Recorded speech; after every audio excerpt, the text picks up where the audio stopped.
Hey, welcome to my channel, or welcome back. My name is Kylie, and today I'm going to do my November wrap-up.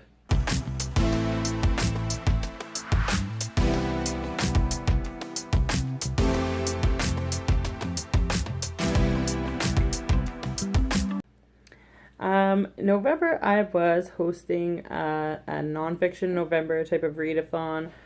We renamed it NFN2018, and it had like a whole bunch of challenges, and but because of all of the drama kind of that happened before November even happened, it caused one of my hosts to drop out. Some people just weren't being very nice on Twitter and that kind of crap. So I really kind of lost my passion for the project. So I did read 3 nonfiction books in November, and I got more than halfway through another one. So in all technicality, I failed my own readathon because you're supposed to read at least 4 books, and you are not supposed to DNF a nonfiction book. I also don't have any of those books with me right now, so I'll just put the picture up there as I talk about them. But the first nonfiction book that I read was called Tai Chi Way to Be Healthy and Happy. And it was only like 126 pages. It was like a really skinny book. But at 80 pages in, like, we hadn't really talked about Tai Chi yet. So basically what I was expecting from a book is for it to tell me how doing Tai Chi can make my life better, and maybe explain to me how to do Tai Chi, maybe explain to me some different types of Tai Chi and why ones are better than the other, or what are different benefits of different types of Tai Chi. This is kind of what I'm expecting to get when I go into this book, but instead it is basically a memoir of the author's life. Not a very really good or in-depth memoir at only 126 pages long. Kind of still interesting. He grew up in like a really terrible period of time in China, and his family was like treated very badly and things like that. But really not what I expected when I was going into that. So I guess that's maybe my fault that I didn't like look into it, but I feel like you maybe should have thought of another title. Okay, and then the second book that I finished was a book about composting. And that one was exactly what I wanted it to be. It had like step-by-step instructions on how to like build your own different compost boxes and things like that. And it told about all the different science of why you need greens and browns and how much of each and how long it should take you and what you should do to like help it and stuff like that. And I got that book because I do compost. We have a compost bin in our backyard, but I've never done it before. The bin was just there when we moved in. So I didn't really know what to do with it. We were adding stuff to it, but it was like full, and my husband keeps telling me that because we're in such a cold climate, it's going to take like actually forever to get the actual compost. Excuse me. But that's not really it is the case if you just don't touch it, and you just leave it there. So, which is what we were doing. So probably would have took a long time to turn that into compost. But now I know basically what I can do when it starts to get warmer out to get actual compost out of it, which is awesome. Then the third book I read was a memoir that I intended to be a memoir. And it was called Marita, the Spy Who Loved Castro. And it was this really interesting memoir about a woman who her dad was a captain, like a ship captain, and so he, took ships, and I don't know if it was just like cargo that he was delivering or like what he was delivering necessarily, back and forth from the U.S. to Europe, from the U.S. to Central America and things like that. And they were docked in Cuba, and basically Fidel and his men wanted to come and like have a tour of the boat, and so that's how she met him. And basically they decided they liked each other, and they ended up having a relationship. But that was actually like not even the most interesting part of her story. she had relationships with people from like US mafia. She was like involved with people who were involved with the assassination of Kennedy. She had a child with a kind of really terrible man. Well, he wasn't terrible to her, but who was at one point the president of Venezuela. It was crazy, honestly, the things that happened to her. It was like really nuts and really interesting. And so I really liked that book. And then the last book, that book that I ended up DNFing, it really, really disappointed me, actually. And it was that book that I had about pandas. I'll put the picture up of it. It's called The Way of the Panda by Henry Nichols. And it was only actually 264 pages, but it was so dry. It was about pandas, but it wasn't at the same time. Like the first few chapters talked about how pandas, as they're known now and as they're described, like as they look the way they look, they were only like discovered in history, like in the late 1800s, which is actually like kind of like really weird. Like, why has anyone not seen a panda before this? And he even talks about going and looking back in like texts from before that to try to see like animals described and things like that. And there's a couple that are similar, but like there's one that's described like similar in looks, but it's talked about as being like ferocious. And anyone who knows anything about panda bears knows that like that's not really a quality that they have.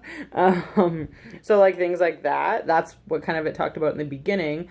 But then it talked about, as it's like history of the panda, was basically like people from Europe were coming into China and like hunting the panda and killing it, sending its like carcass to a museum in like France or whatever, and then which eventually evolved into trying to capture live pandas for zoos and things like that. And then when I stopped reading, they're trying to breed pandas that are in zoos, and I'm like, this is just horrible. Like, I did not want to read about that.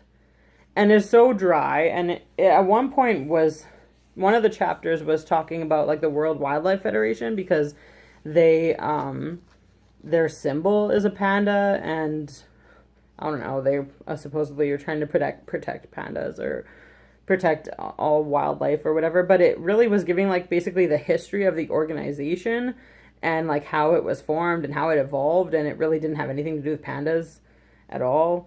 And so this was like a really disappointing read to me, but it also was really super dry.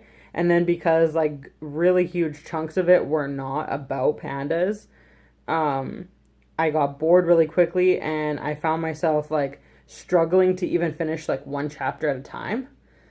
So yeah, yesterday I was trying to get through it. Like, I think I had like only just over 100 pages left to go, and I think I only got like 20 or 30 pages when I just had to put it down. And yeah, I took them all back to the library today. So I'm done with Nonfiction November. Yeah, like I think I completed most of the Nonfiction November challenges, but I didn't actually technically complete the readathon. Yeah, I read more than that. In the beginning of the month, I read an audiobook.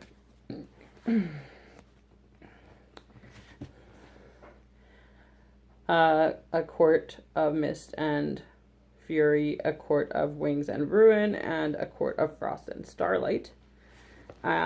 This is my new favorite series. This almost maybe kind of did pop Harry Potter out of the top spot for me. Like, that's how serious I am about like how much I loved this. I was kind of going through something when I read it, and I don't know if that like matters, but basically this like pulled me into the story like so hard. And I did it with as a buddy read with Layla Claire, Shelby and Zoe, and We all were reading A Court of Mist and Fury starting November 1st. And we basically, all of us, once we were done this one, we wanted to jump right into A Court of Wings and Ruin, just kind of based on how much we love this one and how much, it was kind of like, oh, what at the end. So, yeah, we wanted to get into the next one for sure. These are some pretty, like, hefty books. They're pretty thick. The audiobooks were like 23 and 25 hours respectively. Yeah, I know. I just love them so much. I don't really know. I think it's like a super well-known series, but at the same time, based on how ACOTAR, like the first novel, Court of Thorns and Roses, based on how that ended, it's really hard to talk about these ones without spoiling anything. Because, within the first, I think, 10 chapters, maybe less, everything changes. Everything. Like, Tamlin isn't, like, endgame anymore for romance. And he kind of ends up being the bad guy, actually. So, yeah. But what I'm going to do is, because I don't like to review books that I've read an audiobook, because I feel like I don't, like, absorb it as much as if I actually read it. But as you can see, I made some purchases after reading that. So in the first quarter of 2019, I'm going to be rereading, and then I'm going to be posting a series review that's going to attempt to be spoiler free, and then I might post one that's like not spoiler free and is more like gushing and like fangirling basically. And then I also read Throne of Glass. I don't have it because I did it on audiobook as well. I read Throne of Glass with Talia from Bookish Paradise, and I didn't like that one. Not even close. Like, it did to me. For me, it didn't even compare to ACOTAR. Yeah, I don't know. There was a lot of things that I didn't like about it. Again, it was an audiobook, so I'm not going to do a review. I might do like a whole series review, because I am going to continue reading, because I feel like, I don't know if people are like agree with this or like don't agree with this, but for me, A Court of Thorns and Roses, in comparison with the rest of the trilogy, and I say trilogy because Frost and Starlight is definitely considered a novella. It's not like book number 4 or anything like that. But like when you compare it to the other two, it was like actually terrible in comparison. It was still a good book. I think I gave it 4 stars, but I wasn't like freaking out about it. I did want to see what happened next. I love the world that was built and everything like that. But yeah, like it wasn't like life-changing. But then 2 and 3 were for me. Like it was just like blew my mind, and I forever changed. But Throne of Glass, I'm like, wow, like I really like, it was maybe a 3-star read for me. But because of how I felt about ACOTAR, I was like, well, I think I have to keep going. Like, this is a really well-loved series, and it's super hyped, so gotta trust the people, and also take with a grain of salt the first book, I guess. Like, it's maybe just bad at writing, like, first books. I don't know. Like, I'm expecting that it's gonna get better as we go on. Okay, so that's what I read in November. I'm going to try to cut this down since we're at almost 20 minutes here. So comment and let me know if you agree or disagree with anything that I said and what you thought of these books. If you read and / participated in Nonfiction November, you can post me the link to your wrap-up down below, and I'll watch and comment on it, and I'm interested in seeing what other people read and what their experiences were.